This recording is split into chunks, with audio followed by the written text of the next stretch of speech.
సినిమాలతో బిజీగా గడుపుతున్న జూనియర్ ఎన్టీఆర్ ఓ స్థలం విషయంలో వివాదంలో చిక్కుకున్నారు. జూబ్లీహిల్స్ హౌసింగ్ సొసైటీలోని 681 చదరపు గజాల స్థలానికి సంబంధించి ఎన్టీఆర్ హైకోర్టులో పిటిషన్ దాఖలు చేశారు. జూబ్లీహిల్స్ హౌసింగ్ సొసైటీలోని 681 చదరపు గజాల స్థలాన్ని సుంకు గీత అనే మహిళ నుంచి 2003లో కొనుగోలు చేశారట ఎన్టీఆర్. చట్ట ప్రకారం అన్ని అనుమతులు పొంది అదే ఏడాది ఇంటి నిర్మాణం చేపట్టారట. కానీ ఈ స్థలంపై వివాదం చెలరేగింది.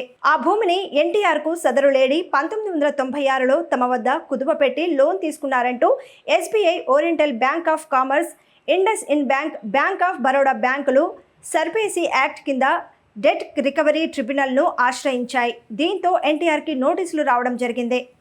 ఆ ప్రాపర్టీని స్వాధీనం చేసుకునేందుకు బ్యాంకులు ప్రయత్నం చేస్తున్న నేపథ్యంలో పోలీసులకు ఫిర్యాదు చేశారు junior NTR.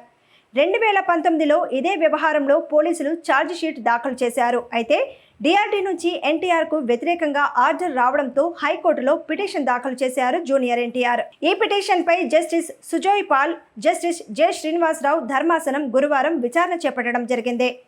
DRD order copy అందుబాటులో లేకపోవడంతో సమయం కావాలని జూనియర్ ఎన్టీఆర్ తరపు న్యాయవాది కోరారు. విచారణను జూన్ 6 వరకు వాయిదా వేసిన కోర్టు కేసుకు సంబంధించిన అన్ని వివరాల డాక్యుమెంట్లను జూన్ 3లోగా అందజేయాలని ఆదేశించింది. పాన్ ఇండియా మూవీ RRR తర్వాత దాదాపు ఏడాదిన్నర గ్యాప్ తీసుకుని దేవర రూపంలో రంగంలోకి దిగారు ఎన్టీఆర్. ఈ మూవీ నుంచి ఎప్పటికప్పుడు వదులుతున్న అప్డేట్స్ సినిమాపై ఉన్న ఆసక్తిని రెట్టింపు చేస్తున్నాయి.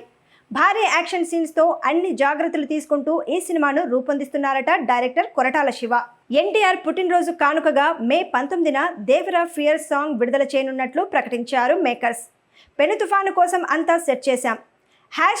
#ఫియర్ సాంగ్ మే 19న తీరాన్ని చుట్టుముట్టి సునామీని సృష్టిస్తుంది అంటూ చిత్ర యూనిట్ ట్యాగ్ చేయడం చూస్తుంటే ఈ సాంగ్తో విధ్వంసానికి ఆరంభమనే హింట్లు ఇచ్చినట్లు తెలుస్తోంది.